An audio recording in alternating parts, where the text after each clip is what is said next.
Hello, hello, hello, hello, hello. Come on in. Good morning. Good morning. I call this the Bryan Kohberger Howard Blum Biscuits and Gravy Talk. I cannot believe I am eating this. Literally, look at this. Biscuits and gravy. I kind of like biscuits and gravy, but I don't really eat biscuits and gravy, right? Very heavy, but we're going to eat some biscuits and gravy. We're going to try some biscuits and gravy this morning. Complimentary breakfast here, Hoover, Alabama. Good morning. Got a freshly squeezed orange juice. Kohberger talk. We're going to do some Carly Russell talk too. Good morning, my friends. Come on in. Biscuits and gravy. Are we ready? Are we ready for some biscuits and gravy? We're going to investigate the biscuits and gravy here. I'm not a fan of biscuits and gravy as far as eating it. It looks good. Now, first off, the biscuit's kind of, I don't know, it's kind of hard. But we're going to try it. I should have got a knife. So what is going on with the Gonzalez family and Howard Blum? Howard Blum releases a statement himself after the Gonzalez family releases a statement.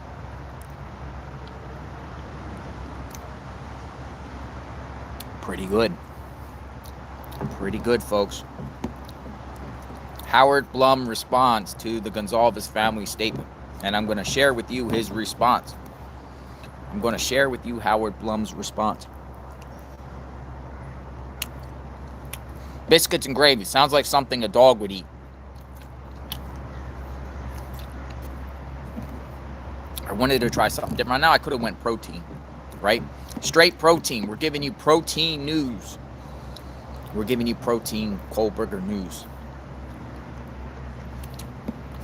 It's all right. For case you guys don't know, biscuits and gravy. Get some biscuits, put gravy on it. I guess it has some meat. But Howard Blum, this writer, he responds. What is very, very interesting, he responds to the Gonzalez family, mentions a few things, and then right under his response, he posts prior an article with Steve Gonzalez on there, and it says, the more I dig, the more the plot thickens. That's what he said. The more I dig, the more the plot thickens. But where is he getting this information?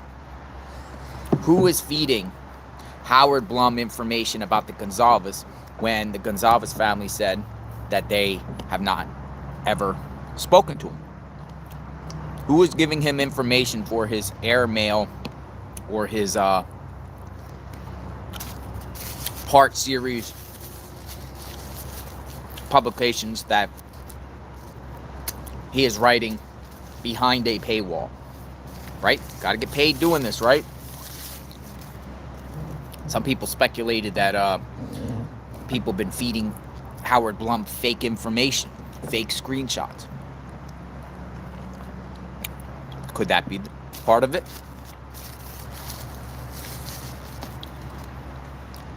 I only say that because I'm kind of paying attention, because I am seeing who's writing books and publications before the outcome of the outcome of the case, right? Wouldn't you think before you write a book on the Moscow Idaho murders that you would wait to the outcome? Good morning. So this is his response. And he says a brief response. I'm going to read this to you. A brief response to the statement by the Gonzalez family attorney. 1. I have no wish to get into a public argument with Mr. Gonzalez. He and his family already suffered too much pain. Number 2, we both agree on, and he continued it in another tweet, that I never interviewed him, as the article clearly states. 3, my portrait of a grieving father was based on a trove of text he wrote that were made available to air mail. His public statements and interviews with people close to him. So who gave Mr. Blum texts about Steve? That then, without Mr. Blum asking for Gonzalez's comment on it, just decides to write as a statement of fact, when the Gonzalez are saying through their attorney that it's not true.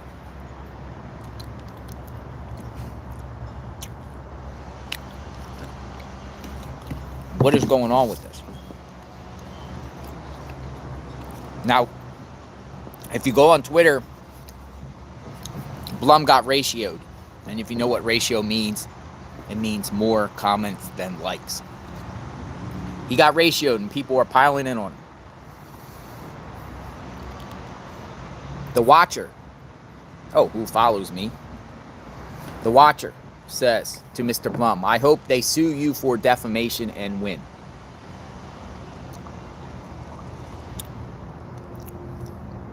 Someone responds to the Watcher and says, I bet they won't sue. You know why? Because he probably has receipts. And then the Watcher responds, if he had receipts, he'd be showing them. Yes. And then this person responds back, he said, I don't want to start a public fight. He's not a rando YouTuber or influencer to start petty drama. But I do think he has receipts. That's why the Gonzalez will not and cannot sue them. Well, remember, the Gonzalez family is planning to possibly sue Moscow. They are just doing damage control. The Watcher responds, I strongly disagree. If my integrity was on the line, you better believe I would show receipts. This could be career ending. See, we don't know what's going on behind the scenes between the Gonzalez and Blum. Will the Gonzalez family send him a cease and desist? Stop with your sensationalism and your reporting on stuff that they feel is not true. Unless Blum does have receipts. What kind of receipts? I say this about Blum because he has kind of taken the forefront with all this controversy that's going on right now.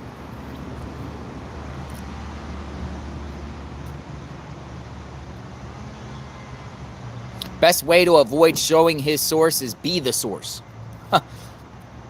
That's interesting, right? And then people are responding by this woman. Have you guys ever heard of this woman? Sydney Alexis Norton, a.k.a. Brat Norton, is his source that he paid for bad information. Have you guys ever heard of that name, Sydney Alexis Norton? Because I've been seeing that name circulate a lot. Don't know who that name is. Don't know their involvement. He is creating publicity for his book. He might like this controversy. You know, all controversy sells, right? Good or bad. It draws attention to Mr. Blum and his paywall sites.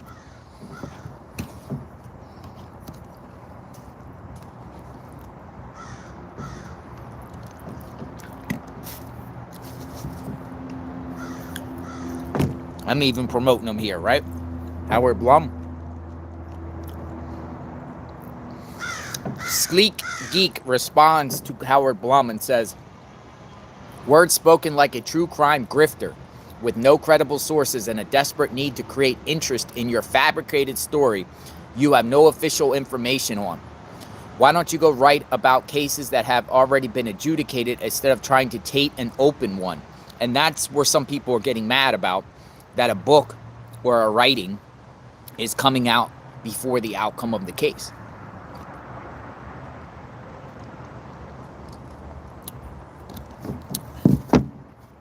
Before the outcome of the case. But there's others too that wrote books, right?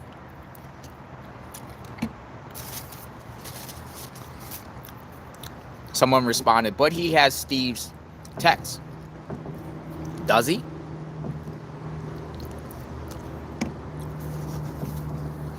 Did someone give him Steve's text? This person responds, not Jelly Kelly, to Howard Blum. You thought it was cool to further drag the roommates? Ellie established the timeline through their phone activity. Your article is reckless and irresponsible. I hope the roommates get rich off suing you. That's another thing about this case, folks. Is there going to be a point where Dylan Mortensen, they might come at me for reporting on them. Come at some people, from YouTubers to journalists to whatever. And Dylan Mortensen, Bethany Funk start sending cease and desist letters to people saying, stop talking about us. Do you think it's going to get to that? I'm thinking it might. Howard Blum, Biscuits and Gravy Talk. Someone responded to Howard Blum, extremely weak reply. I guess it ain't content worthy writing a book on.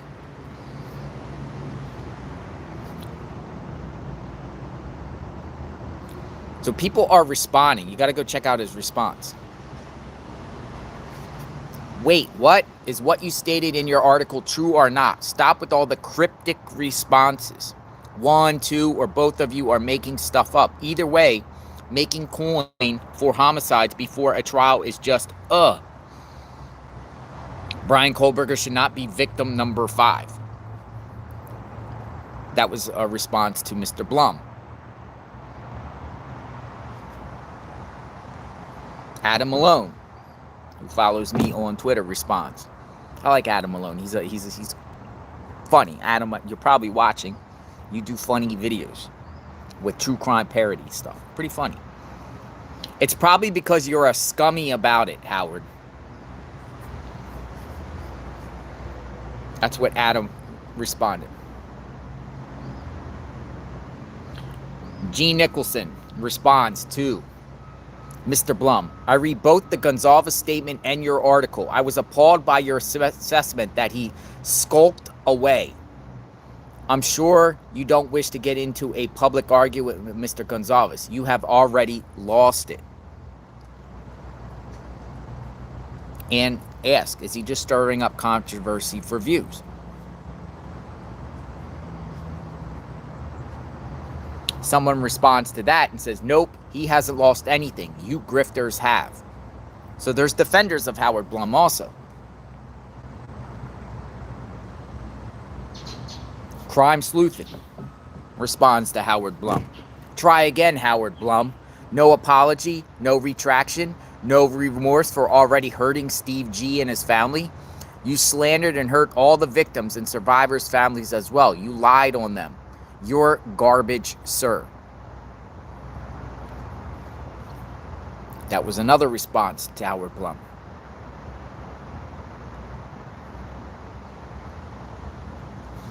Here's another response by Crime Time. No, you need to say more than this. You also need to confirm if yourself actually did talk to anyone on that grand jury. Why would you do this BS to these families? And I'm reading your comments. A lot of you guys have opinions about Mr. Blum. In other words, you have no credible or authenticated sources. You just take rumors you've been sent by God knows whom and make an entire story out of fake news. Got it. I wonder what the sources are. It's funny sometimes because people like post their sources like screenshots. I really never get into like screenshots as sources unless it's corroborated to the actual source, right? The actual person that made the screenshot. I get a lot of things in my covering cases. I get a lot of emails and people send me stuff and they're just screenshots. And they want me to go off screenshots where you don't know the authenticity to. This person said this with the screenshot. So I think what a responsible journalist or responsible person would do if they want to report based off a screenshot is go to the source of that screenshot, or go to the name on the screenshot and say, did you say this in this screenshot? Jay for Justice, nice to see you, Jay. Nope, need the source. We need the source, Mr. Blum. That's my position. You guys might have other positions. He's writing a book. He's written books. Also worked for Vanity Fair. Who is Howard Blum, by the way? Let's see. I think he wrote his own Wikipedia article. He has a Wikipedia article, but I think he's written his own Wikipedia article. You know, sometimes they do that. Howard Blum is an American author and journalist, formerly a reporter for The Village Voice and the New York Times. Blum is a contributing editor at Vanity Fair and authored of several non-fiction books, including the New York Times bestseller and Edward Award winner America Lightning. Career. In 1986, Blum began working as a reporter for the New York Times, where he earned 2 Pulitzer Prize nominations. Since 1994, Blum has been contributing editor of Vanity Fair. Several of his books were non-fiction bestsellers, including Gangland, Wanted, The Gold of Exodus, and The Brigade, and An Epic Story of Vengeance, Salvation, and World War II. Additionally, a number of his works have been optioned for film. Miramax Films is in the process of making The Brigade into a major motion picture. Personal life of Mr. Blum is the son of Harold K. Blum, an executive at the Kane Miller Corporation in Tarrytown, New York, and Gertrude Blum, a school teacher in New York City. For high school, Blum attended the Horace Mann School and earned his undergraduate degree from Stanford, where he also received an MA in government in 1970. In January 1991, he married Jenny Cox, a book editor. They are divorced. He currently resides in Sag Harbor, New York, and Connecticut. Howard is the brother of celebrity wedding planner Marcy Blum. Howard Blum. Gonzalez is calling him out. Did you guys hear the statement? I'll read that statement again that the Gonzalez. Oh, by the way, I'm in Carly Russell be in court today. I talked to the court administrator. Oh, let me just talk about another topic real quick. Carly Russell's coming to court today. She will not be able to avoid cameras. There's only one courtroom in this building. It's the Hoover Municipal Building. She has to come through the front. I talked to the court administrator yesterday about the process. No filming inside the courtroom, but outside the courtroom, fair game.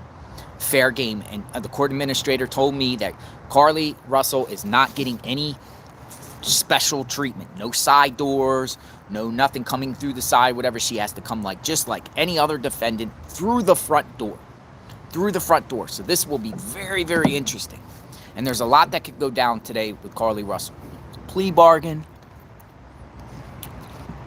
She could drag this along and go along and just say, hey, we want a trial. I'm thinking of possibly plea bargain. I think there could be a resolution today.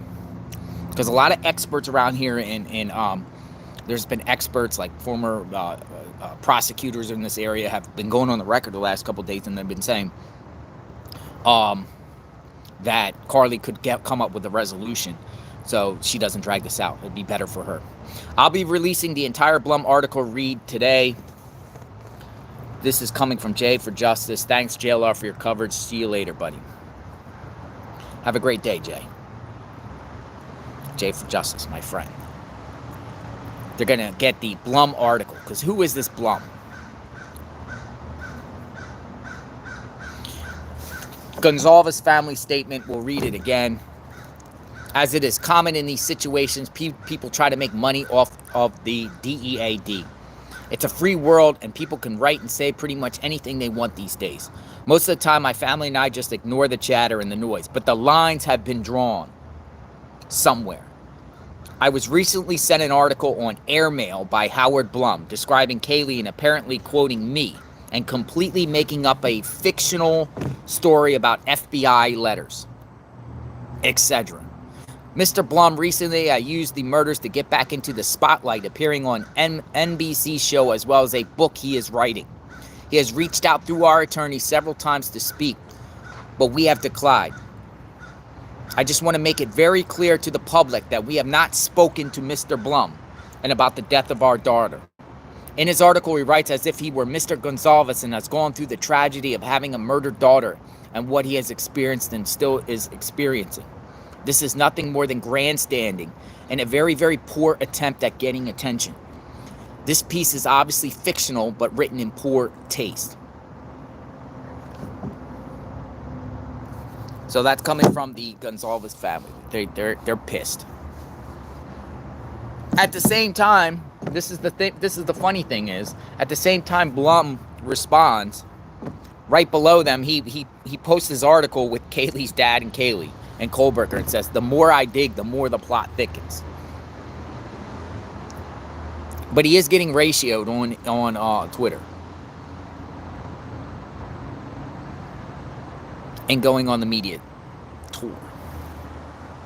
Blum doesn't care. He already got what he wanted. Free publicity. The rest is attention gravy. Yes, biscuits and gravy. That's why we have Bryan Kohberger gravy talk. Biscuits and gravy talk. Biscuits and gravy talk. So Howard Blum, if you would like to share your side of the story, I'll try to get his side of the story. Maybe he'll come on and talk. He likes to talk. We've been covering this case extensively. I would love to hear him out.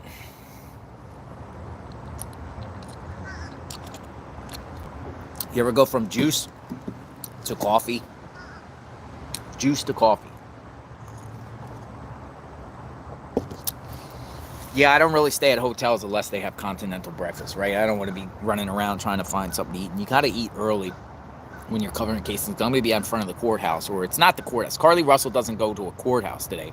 It's like a municipal building with other government functions, though the Hoover City Jail is right attached to the building. And there's a good chance, possibly, that Carly Russell pleads guilty today and gets some sort of jail sentence, and then she will have to do her time at the Hoover County Jail. But the court administrator and the people there were telling me, there was another lady there, that they have alternative sentencings there. You might get sentenced to jail, but you can get out on work release type of deals. 2:30 today Central. I think I'm going to be live streaming around probably noon. I'll be up there at noon. I just want to see who comes, what transpires, what's said, spectators, media, who will be out there at the court today. So let me know your thoughts on the Howard Blum Gonzalez situation. Breakfast is done. Biscuits and gravy.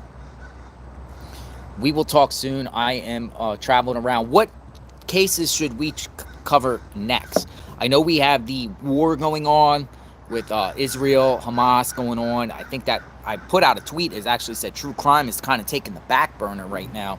It's because all eyeballs are paying attention to the world and the worldly affairs and stuff like that. I mean, I try to stay away from politics on this channel, but it does need to be talked about a little bit about what goes on, because what that situation is technically true crime, right? Because there's probably going to be a lot of crime committed on all sides, and it's sad. It's a sad state of affairs. But what should we cover? What needs to be talked about next? What out there, is there any? I know there's a case out of Vermont, a 77-year-old woman found dead on a trail. They're looking for the killer. Saw something in Texas recently about a woman.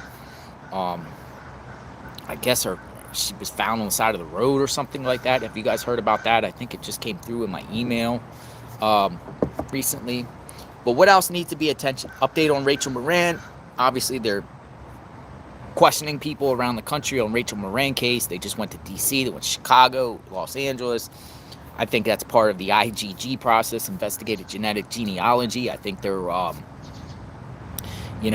probably took that DNA that was, from the crime scene in Los Angeles, and Rachel Moran, and took it probably to Othram, one of these private labs, and probably got a profile of relatives, possible relatives, and maybe they're shooting out to these relatives, asking these relatives, do you know who this person is? Whether they cooperate or not, who knows?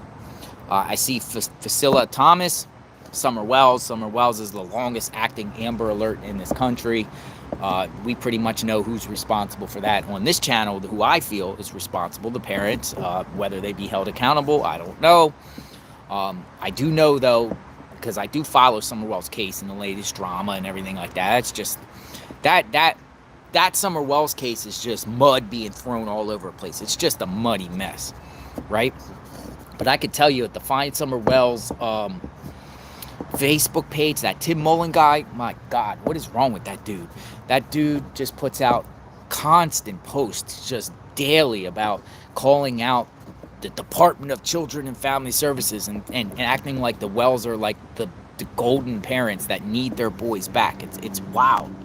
It's wild. He's like, he's doing the Wells, because I'm assuming he's doing it in his own capacity. Maybe the Wells are co-signing that, but that's not going to get their boys back by them calling out and hashtagging, calling out CPS, or you want to call them DCF, or whatever the agency out there in Tennessee, and calling them out and saying that they're kidnapping the boys and all that stuff. That agency's watching.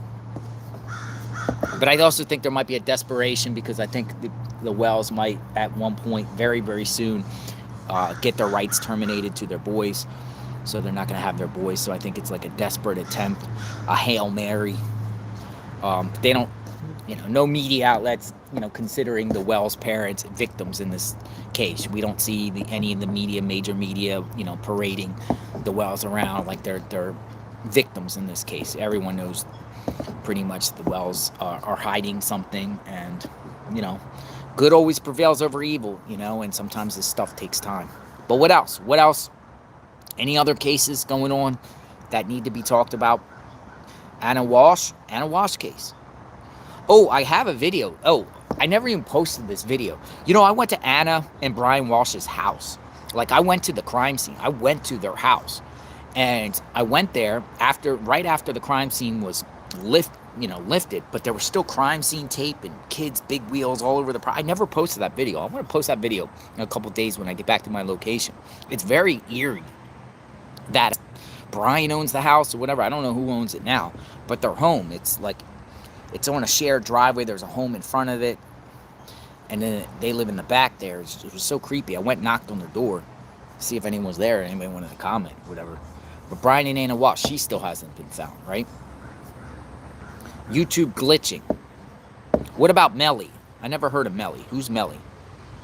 What's going on with a Melly? And I have to wear this, right? Because it's an evil world, and this stuff kind of protects me from evil. Who's Melly? Oh, Melly the rapper? Nelly? Melly?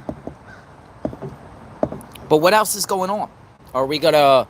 Is old Barry out there in Colorado ready to get arrested soon? What do you think? Do you think Barry's about to get arrested? We talked about Barry last week when the remains were found. I think they're coming for Barry. What do you think? Think they're coming for Barry? Barry should get arrested. I think he just got off because of a technicality, not because he's innocent. I think it was more of a discovery, and prosecution dismisses the case without prejudice, which gives the prosecution the right to recharge someone down the line. Murdaugh is the most fascinating case I've ever covered. I don't think that case is ever going to end. It's kind of like a lull right now, but he got all his financial crimes and everything going on. But I really think the jury tampering, I think Murdaugh's guilty, but I think the jury tampering issue with the clerk of court, who included me in her book, by the way, this clerk of court, Becky, put me in her book, like put an image of me in her book, by the way. I don't think she would have been guilty regardless. So she messed that thing up, and it could go all the way. But there could be, because they didn't raise the issue at the time. So we'll see what the Judge Newman has to say about that. It'll probably get kicked down the can down in the appellate court, and then the appellate court, I think over the time, will... Oh yeah, the 3-year-old, Jermaine Jones, was his name Jermaine Jones? The 3-year-old that walked out of his house. I saw that. True Crime with Bobby posted that. I only seen him really talking about that on Twitter. I saw that. I actually retweeted his tweet about the little child in Michigan. That's a sad situation. You know, lock your doors if you got children. Those children wander off and they get curious. You know, I used to have to be worried about my cat, right? My cat OJ. When OJ was just like 6 months old, or you know, they're so curious. They're at that door. You open the door, they slip out, and they're all running around curious. Same thing applies to a child, right? Child slips out. Child's looking around, trying to explore the world, right? And then, you know, they could drown, they could fall in a river, stream, get hit. It's very, very sad. Very, very evil, overflowing. Hugo Selinski and Facilla Thomas. So that I heard another Facilla Thomas. Facilla Thomas. I have to remember that. Let's see. Facilla Thomas. What do we got? Facilla Thomas. Facilla. Fissilla Thomas. So what is going on with Facilla Thomas? Is this a case? Where's Facilla Thomas out? Virginia little girl was found alive. I heard something about a little girl in Virginia that was missing. I was getting some emails. And I appreciate the emails that you guys send me, right? You guys send me a lot of emails. I go through them. I read every one of them. Different cases. So, all right, signing off. Going to Rachel Moran. Subscribe to my channel, hit the notification button. We'll talk soon. Happy morning. Biscuits and Gravy talk. Howard Blum. Bryan Kohberger. Let me know what you think. And, you know, where are we going next? But I'll be out there live streaming in a bit, so stay tuned. I'll be outside the court where it's a municipal building. But we'll talk. Have a great day, guys. Be safe.